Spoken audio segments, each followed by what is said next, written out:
Hello, welcome to GeoPrep geology YouTube channel.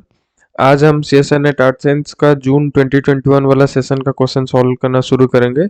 Part B से शुरू करते हैं। ये रहा क्वेश्चन नंबर 1। ठीक है, क्या दिया है? If the moon are further away from the earth the number of full moon days in a year would be days. अगर जो हमारा अर्थ मून सिस्टम है, हमें फुल मून कब देखने को मिलता है? जब मून अपना एक रोटेशन कंप्लीट करता है अर्थ के अराउंड अगर एक रोटेशन कंप्लीट करने के लिए उसे कितना दिन लगता है? 29 डेज, 29.5 डेज समथिंग और समथिंग मिनट और सेकंड ऐसा होता है। तो इतना डेज उसे लगता है एक चक्कर लगाने के लिए अर्थ का। ठीक है, तो उसी टाइम पीरियड में हमें एक बार फुल मून देखने को मिलता है। ठीक है, अगर मून फर्दर एवे चला जाएगा, मतलब अर्थ से और दूर चला जाएगा, तो उसे एक राउंड लगाने के लिए और भी ज्यादा टाइम लगेगा। तो जो नंबर ऑफ फुल मून हमें एक साल में देखने को मिलता था, तो वो घट जाएगा। क्योंकि एक साल में वो मतलब मान लो कि 29.5 डेज वन रिवोल्यूशन अभी लगता है, तो एक साल में लगभग लगभग 12 या 13 बार हमें फुल मून देखने को मिलता होगा। अगर डिस्टेंस बढ़ जाएगा, लेट सपोज 2 गुना डिस्टेंस हो जाएगा, तो रिवोल्यूशन पीरियड घट जाएगा। क्योंकि डिस्टेंस ज्यादा हो गया, तो क्या होगा कि जो टाइम लगता था एक चक्कर लगाने के लिए अर्थ को, वो कम हो जाएगा। तो उसी हिसाब से क्या होगा, जो नंबर ऑफ फुल मून हमें एक साल में जितने देखने को मिलते थे, उससे कम देखने को मिलेंगे। तो यहाँ पे आंसर क्या हो जाएगा? Fever with a darker moon. और ज्यादा दूर जाएगा मून, अर्थ से ज्यादा दूर जाएगा, तो उसका जो ब्राइटनेस है, जो जो हमारा मून का जो मून रे हमें अर्थ तक पहुंचता था, वो थोड़ा कम पहुंचेगा। तो हमें थोड़ा डार्कर दिखेगा, उतना ब्राइटर नहीं दिखेगा। ठीक है, तो इसलिए इसका आंसर क्या हो जाएगा? Fever with a darker moon. Then क्या दे, which planet has the fastest rotation about its axis. ये याद रखना है कि जुपिटर का जो मैंने पिछले वाले जो 2022 का जो क्वेश्चन किया था, उसमें भी सेम टू सेम एक क्वेश्चन था कि सबसे ज्यादा एंगुलर मोमेंटम कौन कंट्रीब्यूट करता है। जैसे कि मैंने बोला था कि जुपिटर सोलर सिस्टम में सबसे ज्यादा एंगुलर मोमेंटम कंट्रीब्यूट करता है। उसका रीजन यही है क्योंकि यही है कि ये सबसे ज्यादा फास्टेस्ट रोटेशन दिखाता है। ठीक है, अपने एक्सिस के अराउंड सबसे ज्यादा फास्ट रोटेट यही करता है जुपिटर बाकी सब प्लैनेट से। ठीक है, इसलिए पूरे जो सोलर सिस्टम का नियरली 50 to 60% एंगुलर मोमेंटम यही जुपिटर कंट्रीब्यूट करता है। ठीक है, और सबसे ज्यादा मैग्नेटिक फील्ड भी जुपिटर के पास है। ठीक है, सबसे बड़ा मैग्नेटिक फील्ड अगर हम देखने जाएंगे तो वो भी जुपिटर के पास है। ठीक है, वही रोटेशन के कारण। क्योंकि जो हमारा अर्थ का मैग्नेटिक फील्ड कैसे क्रिएट होता है, मैग्नेटिक फील्ड कैसे क्रिएट होता है, जो आउटर कोर हमारा लिक्विड है, तो लिक्विड आयरन और टिटेनियम जब मूव करते हैं तो वो क्या करते हैं कि एक मैग्नेटिक फील्ड क्रिएट करते हैं अर्थ के अराउंड। वैसे ही जुपिटर का जो कोर है वो लिक्विड है। मतलब जो कोर का जो लिक्विड पोर्शन है, वो जो उसका एंगुलर मोमेंटम ज्यादा होने के कारण वो सबसे ज्यादा मैग्नेटिक फील्ड क्रिएट करता है। ठीक है, देन देखते हैं नेक्स्ट क्या है। A large geode low is seen in the days.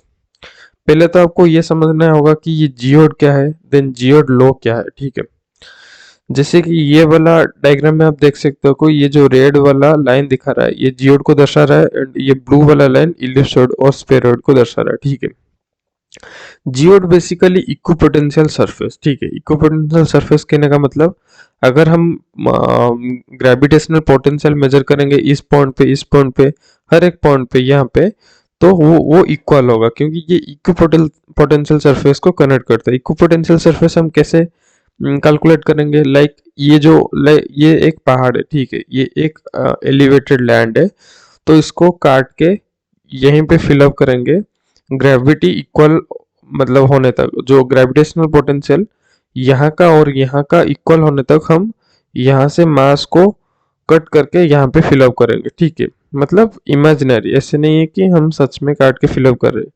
तो ऐसा करने के बाद जो भी मतलब लेवल पे, इस लेवल पे ये दोनों का, इसका और इसका जो ग्रेविटी सेम आ रहा है, ग्रेविटेशनल पोटेंशियल सेम आ रहा है, तो हम ये लाइन ऐसे ड्रॉ करेंगे। ठीक है, ऐसे करके एक नॉर्मलाइज किया गया है मैथमेटिकल मॉडल है कि ये जो लाइन है ये हमारा जियोड है, ठीक है।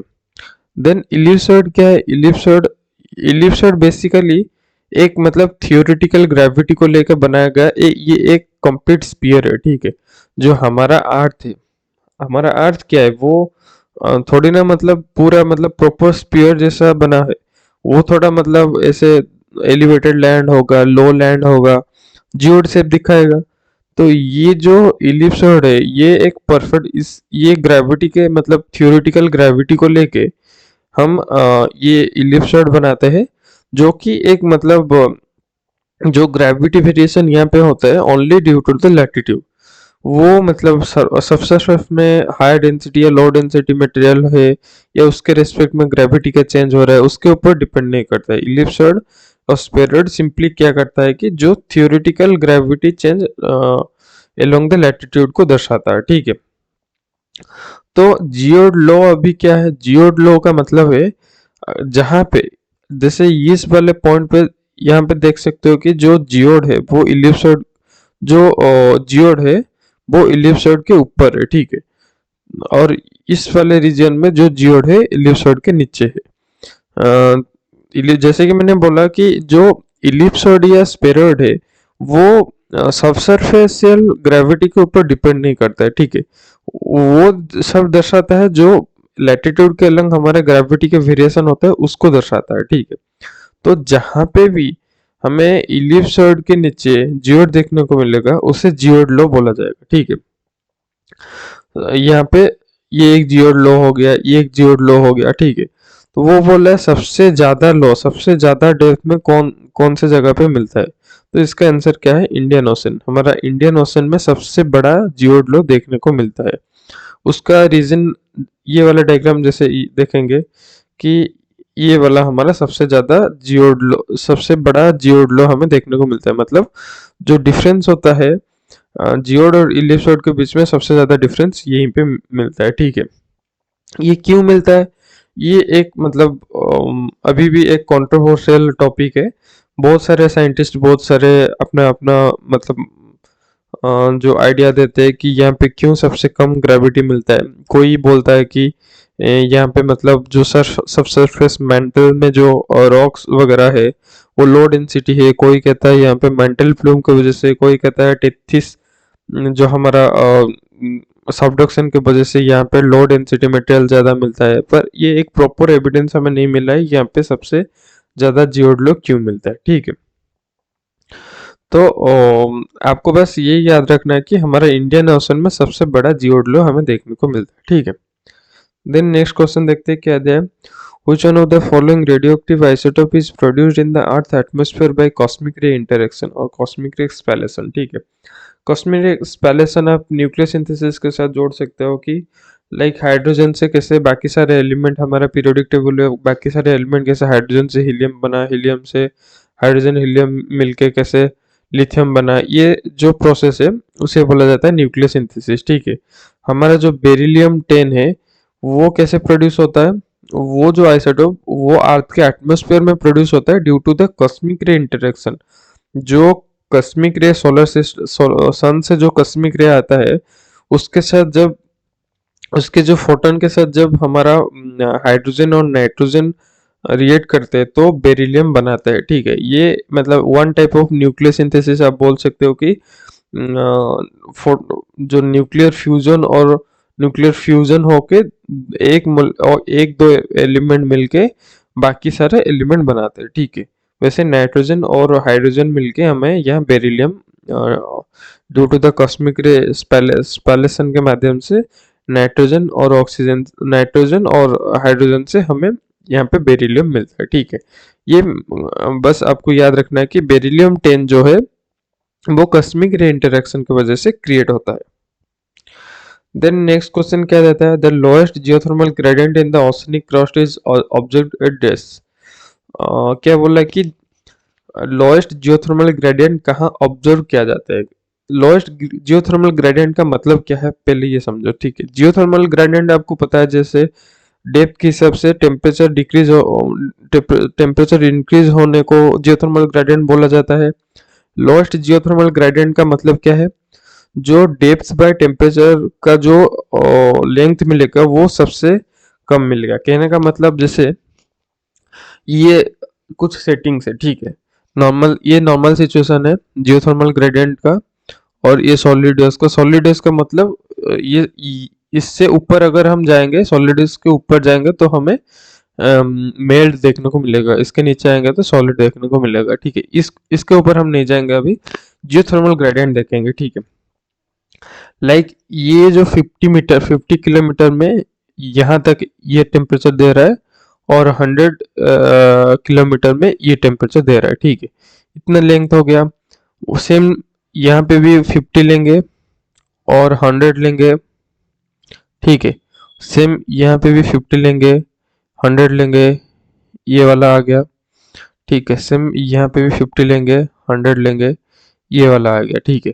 मतलब जो rate of change of temperature with respect to depth है, वो सबसे कम कहाँ देखने को मिलता है वो पूछा गया, ठीक है। सबसे कम कहाँ देखने को मिलता है, तो इन तीनों में से आप देख सकते हो कि जो सबडक्शन जोन वाला रीजन है, वहां पे क्या होता है कि ये जो rate of change of let suppose यहाँ पे पर किलोमीटर 10 डिग्री टेम्परेचर बढ़ रहा है, पर सबडक्शन जोन में क्या हो रहा है, पर किलोमीटर 8 डिग्री टेम्परेचर बढ़ रहा है। ये जो जियोथर्मल ग्रेडियंट वो कम हो गया। पैटर्न सारे सेम टू सेम दिखाएंगे, पर जो जियोथर्मल ग्रेडियंट का जो मतलब जो रेशियो है, मतलब rate of change of temperature with respect to depth, subduction zone में सबसे कम देखने को मिलेगा, ठीक है। जहाँ पे सब सारे जगह 10 किलोमीटर, 12 किलोमीटर या 25 किलोमीटर दिखाता है, यहाँ पे 7 किलोमीटर या 8 किलोमीटर, 8 डिग्री सेंटीग्रेड पर किलोमीटर दिखाता है, ठीक है।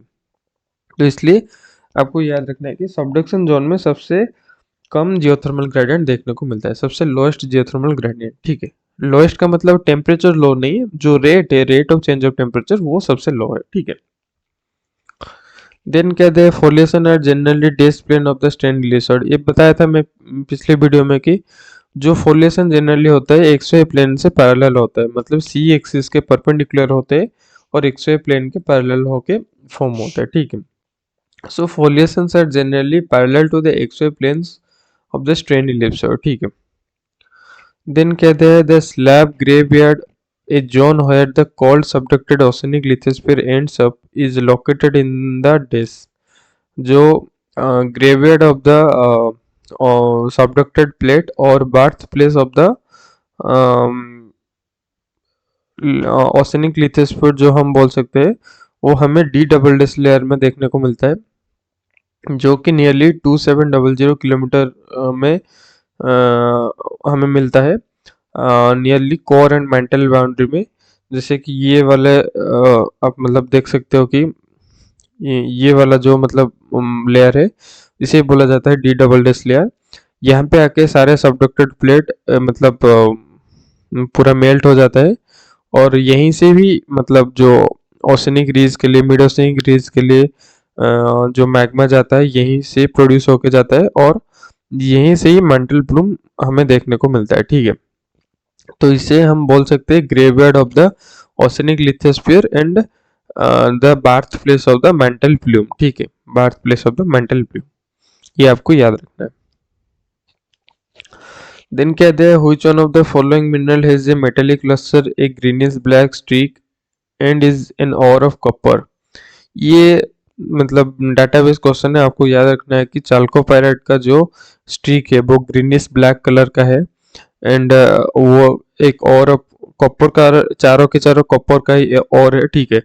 और जो चाल्कोपाइराइट वो मेटेलिक क्लस्टर दिखाता है और ग्रीनिश ब्लैक स्ट्रीक दिखाता है, ठीक है। देन कहते हैं the earth near dipole magnetic field today can be compare to a short magnet at the centre of the earth with its north magnetic pole directed towards the earth geographic days। Simple से question है, जो क्या बोल रहा है कि the earth magnetic dipole field today's can be compare to the short magnet centre of the earth with not magnetic north. जो हमारा मैग्नेटिक नॉर्थ है वो जियोग्राफिकल साउथ की तरफ पॉइंट करेगा, क्योंकि हमें पता है कि नॉर्थ पोल और साउथ पोल जो हमारा एक बार मैग्नेट ये है, ठीक है। ये वाला नॉर्थ है, ये वाला साउथ है, ठीक है। और एक बार मैग्नेट हम लेंगे तो ये वाला साउथ को अट्रैक्ट करेगा नॉर्थ, और यहाँ रह जाएगा साउथ। मतलब ये जो नॉर्थ हो गया, ये सॉरी ये एन ऐसा हो गया, ये जो नॉर्थ को अट्रैक्ट करेगा मतलब साउथ को अट्रैक्ट करेगा नॉर्थ, नॉर्थ को अट्रैक्ट करेगा साउथ, ठीक है। नॉर्थ पोल और साउथ पोल मतलब जो हमारा एक्चुअली हम जियोमैग्नेटिक नॉर्थ जिसे बोलते हैं, वो कहाँ पे पॉइंट करता है, हमारा earth geographic south south pole को पॉइंट करता है, क्योंकि ऑपोजिट जो opposite pole attract each other, ठीक है। इसलिए क्या होता है कि जो एक्चुअली हमारा मैग्नेटिक नॉर्थ है वो साउथ पोल को दिखाता है, ठीक है।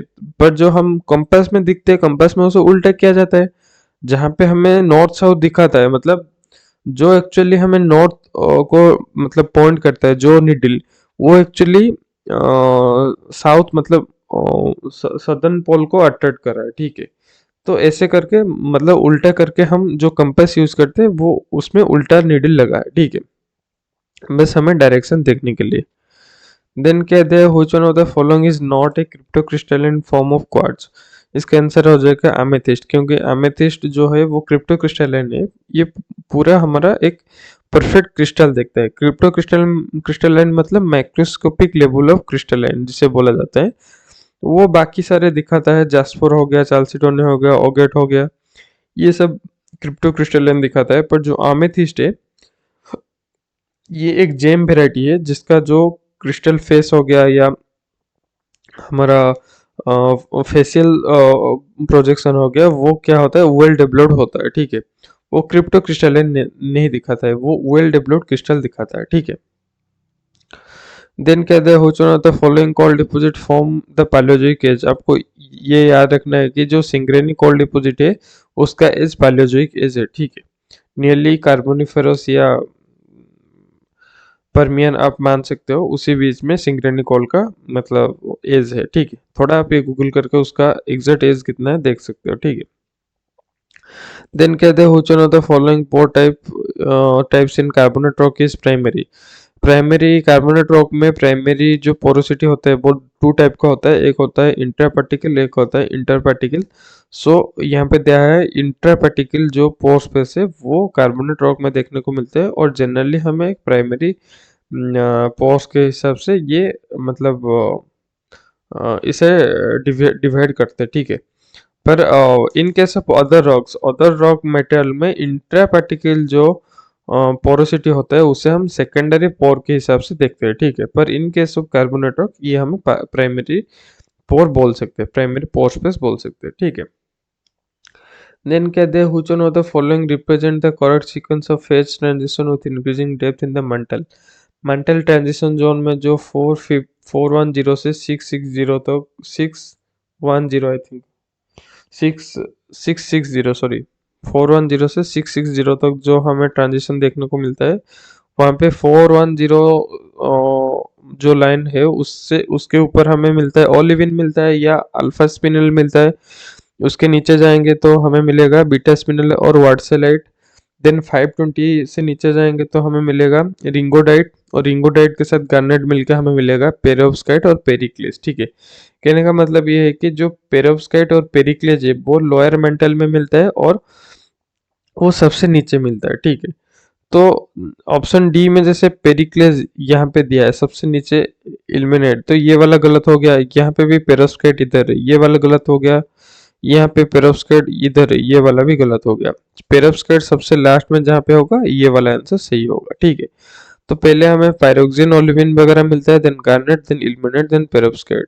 तो सबसे जो हाई प्रेशर मिनरल है वो है पेरोव्स्काइट। ये थोड़ा आपको याद रखना है, ठीक है। पेरोव्स्काइट और पेरिक्लेस भी हमें मिलता है। पेरिक्लेस का कॉम्पोजिशन आप याद रखेंगे कि MgO है, एंड पेरोव्स्काइट का समथिंग लाइक MgFeL ठीक है। बेसिकली क्या होता है कि यहाँ पे जो फेज ट्रांजिशन होता है वो कॉम्पोजिशन तो सेम रहता है, पर जो क्रिस्टल स्ट्रक्चर है वो 4 फोल्ड से 6 फोल्ड को शिफ्ट होता है, ठीक है। ये थोड़ा रिकंस्ट्रक्शन जो होता है हाई प्रेशर की वजह से होता है, ये थोड़ा आपको याद रखना है, ठीक है। देन कहते हैं which one of the following event is caused by liquefaction. ये लिक्विफैक्शन का मतलब क्या है, ये एक सैंड डिपॉजिट है, यहाँ पे जो अंडरग्राउंड स्ट्रीम और वाटर के वजह से, वाटर सेचुरेशन के वजह से ये वाले एरिया और ये वाले एरिया क्या होता है कि जो लिक्विफैक्शन का मतलब सेचुरेशन ऑफ वाटर, ठीक है। सैंड में जब वाटर सेचुरेट होता है वो अनस्टेबल होके नीचे धस जाता है, ठीक है। तो ये बहुत डेंजरस जो प्लेसेस है जहाँ पे ये इस टाइप का जो लिक्विफैक्शन दिखाता है, वहाँ पे क्विक सैंड फॉर्म होता है, ठीक है। ये सेचुरेटेड जो सैंड डिपॉजिट है उसे बोला जाता है क्विक सैंड, क्योंकि वो स्टेबल नहीं है, ठीक है। तो इसका आंसर हो जाएगा क्विक सैंड, ठीक है। सो ये वाला जो बाकी सब जो लाहर हो गया, ये हमारा वोल्केनिज्म के साथ एसोसिएटेड है। एवलांच जो ग्लेशियर के साथ एसोसिएटेड है। रॉक स्लाइड हो गया जो रॉक डेब्रिज वगैरह का जो फॉल होता है उसके साथ एसोसिएटेड है, ठीक है। देन कहते हैं bauxite deposit are form by the residual concentration. ये आपको पता होना चाहिए कि जो बॉक्साइट का फॉर्मेशन होता है वो कैसे होता है, रेसिडुअल कंसंट्रेशन मतलब जहाँ पे हमें जो ट्रॉपिकल रीजन में सबसे ज़्यादा बारिश होता है और ड्रेनेज पैटर्न भी और सबसे ज़्यादा ड्रेनेज होता है, उसमें से क्या होता है कि जो सॉइल में से बाकी का एलिमेंट है वो लीच आउट हो जाता है, जो भी मतलब रेजिस्टेंट मिनरल लाइक मैंगनीज हो गया, आयरन हो गया, वो रेसिड्यू के आकार में रहता है, ठीक है। तो वही सब जो मिनरल ग्रेन वाला सॉइल रहेगा, वो सब मिलके क्या करता है कि बॉक्साइट डिपॉजिट फॉर्म करते हैं, उसे ही बॉक्साइट डिपॉजिट बोला जाता है। जिस भी सॉइल से बाकी सब एलिमेंट का लीचिंग हो जाता है, खाली आयरन एंड मैंगनीज बचता है, ठीक है। इसे बोला जाता है बॉक्साइट डिपॉजिट, ठीक है। देन क्या बोला जाता है, क्या बोला गया है कि the P wave velocity inside the earth solid inner core is dash. पहले पी वेव वेलोसिटी का जो पैटर्न आप देख लीजिए, ये यहाँ से शुरू होके ऐसे ऐसे जाके सबसे कम इधर मिलता है। आउटर कोर शुरू होने से पहले हमें सबसे कम पी वेव वेलोसिटी मिलता है, देन इनर कोर में थोड़ा इंक्रीज होता है, ठीक है। सबसे ज़्यादा हमें लोअर मेंटल में मिलता है, पी वेव वेलोसिटी का सबसे ज़्यादा लोअर मेंटल में मिलता है। इनर कोर में भी सबसे कम होता है, लोअर मेंटल में सबसे ज़्यादा पी वेव वेलोसिटी हमें मिलता है, ठीक है। तो इसलिए इसका आंसर क्या हो जाएगा, lesser then in mental but larger then in outer core. मतलब जो इनर कोर में हमारा पी वेव का वेलोसिटी, ये पी वेव का वेलोसिटी है वो आउटर कोर से तो ज़्यादा है, पर इनर जो लोअर मेंटल से कम है। लोअर मेंटल का पी वेव वेलोसिटी इधर है, ठीक है। तो यहाँ से तो कम है ये, पर आउटर कोर से ज़्यादा है। देन नेक्स्ट क्वेश्चन क्या है, which one of the following statement is correct for magnetic equator. Magnetic equator आप याद रखेंगे कि जो मतलब मैग्नेटिक इक्वेटर हम कैसे डिफाइन करेंगे, जहाँ पे हमारा जो बार मैग्नेट हम लेंगे वो इंक्लाइन नहीं होगा। मतलब मैग्नेटिक इक्वेटर का मैग्नेटिक पोल कहाँ पे दिखेंगे, जो मैग्नेटिक इंक्लिनेशन जहाँ पे 90 डिग्री होगा, और जहाँ पे मैग्नेटिक इंक्लिनेशन 0 डिग्री होगा उसे बोला जाएगा मैग्नेटिक इक्वेटर, ठीक है। तो ये जियोग्राफिकल इक्वेटर के साथ सिमिलर नहीं है, बल्कि जियोग्राफिक इक्वेटर के आसपास ये मिंडर करता है, ठीक है। ये थोड़ा आपको याद रखना है कि its meanders north and south of geographic equator, ठीक है। तो ये हो गया।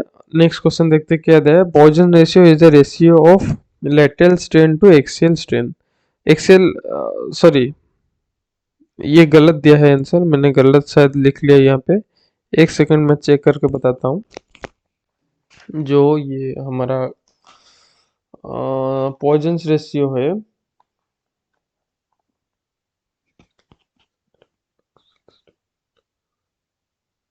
हाँ, जो ये हमारा पॉइजन्स रेशियो है वो किस किस के बीच में, ये वाला आप थोड़ा क्रॉस कर लो।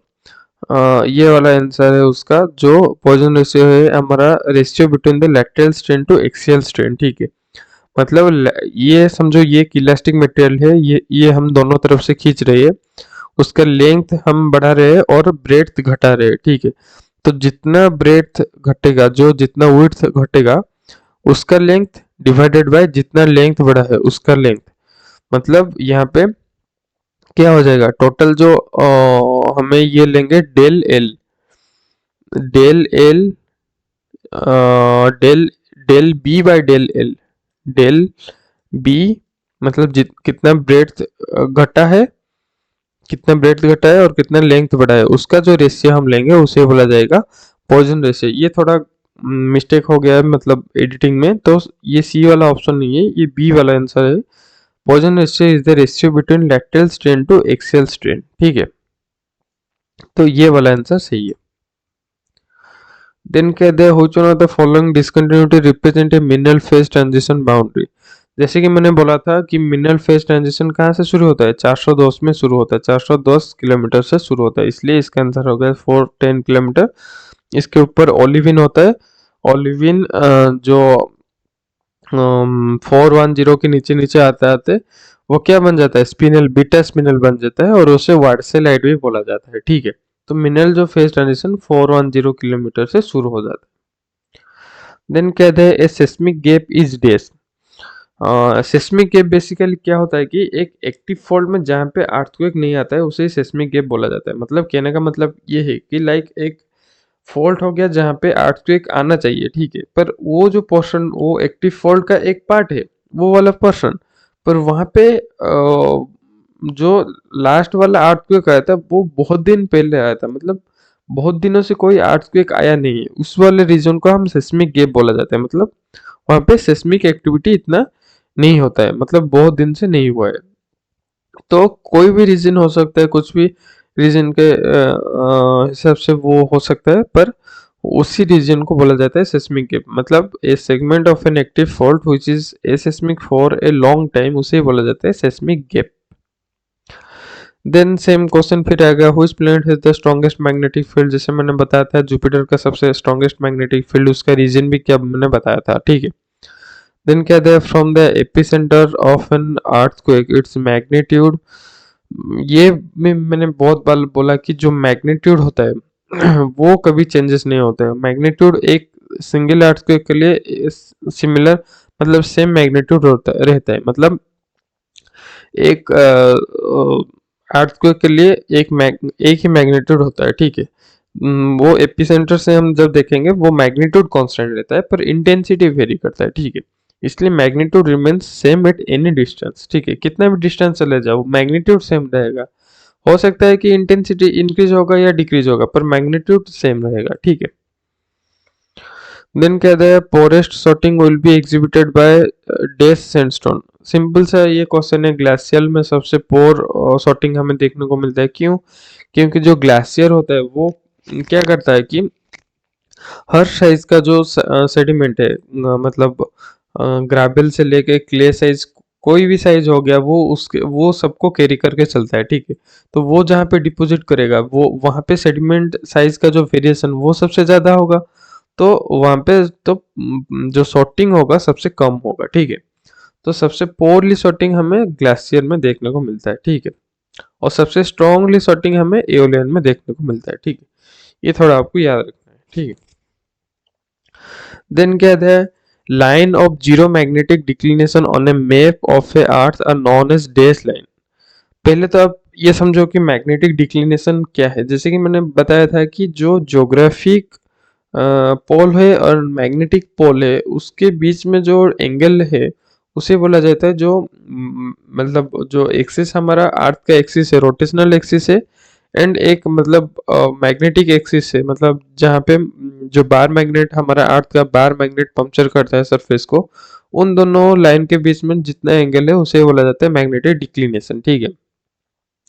एंड मैग्नेटिक इंक्लिनेशन सिंपली मतलब कोई भी कौन सा लैटिट्यूड में जो हमारा बार मैग्नेट हॉरिजॉन्टल से कितना एंगल करता है उस वो हो गया मैग्नेटिक इंक्लिनेशन, ठीक है। तो जैसे कि यहाँ पे देख सकते हो कि ये सब आइसोगोनिक लाइन है। आइसोगोनिक मतलब सेम मैग्नेटिक डिक्लिनेशन ये लाइन दिखाता है। ये 20 डिग्री वेस्ट वाला, 15 डिग्री वेस्ट वाला, ये सेम मैग्नेटिक डिक्लिनेशन दिखाता है। और जहां पे मैग्नेटिक डिक्लिनेशन जीरो हो जाएगा उस पॉइंट को ज्वाइन करके जो लाइन क्रिएट होगा उसे बोला जाएगा एगोनिक लाइन, ठीक है। इसलिए यहाँ पे आंसर क्या हो जाएगा, एगोनिक लाइन, ठीक है। देन क्या है according to the PREM model which one of the following statement correctly represent the changes in average density and bulk sound velocity across the core mantle boundary. Simply दो जो density है वो decrease करेगा। मतलब outer core से हम D double dash layer तक जाएंगे तो डेंसिटी डिक्रीज करेगा, पर जो साउंड वेव वेलोसिटी और पी वेव वेलोसिटी वो इंक्रीज करेगा। ठीक है, क्योंकि ये वाला जो ग्राफ में हम देखे थे, यहाँ पे कहाँ गया, हाँ ये वाला, जैसे कि आप देख सकते हो कि आउटर कर्व में जो पी वेव वेलोसिटी तो बढ़ता रहेगा, पर जो डेंसिटी है इधर कम है इधर ज्यादा है। ठीक है, डेंसिटी यहाँ से यहाँ तक जाएगा तो डेंसिटी डिक्रीज होगा, पर जो पी वेव वेलोसिटी वो इंक्रीज होगा। ठीक है, साउंड वेव वेलोसिटी है वो इंक्रीज होता रहेगा। तो ये था 25 तक क्वेश्चन का सॉल्व कर लिए। नेक्स्ट वीडियो में हम 26 से लेके 50 तक का क्वेश्चन खत्म करेंगे, देन पार्ट सी शुरू करेंगे। ठीक है, thank you for watching this video lecture and thanks again.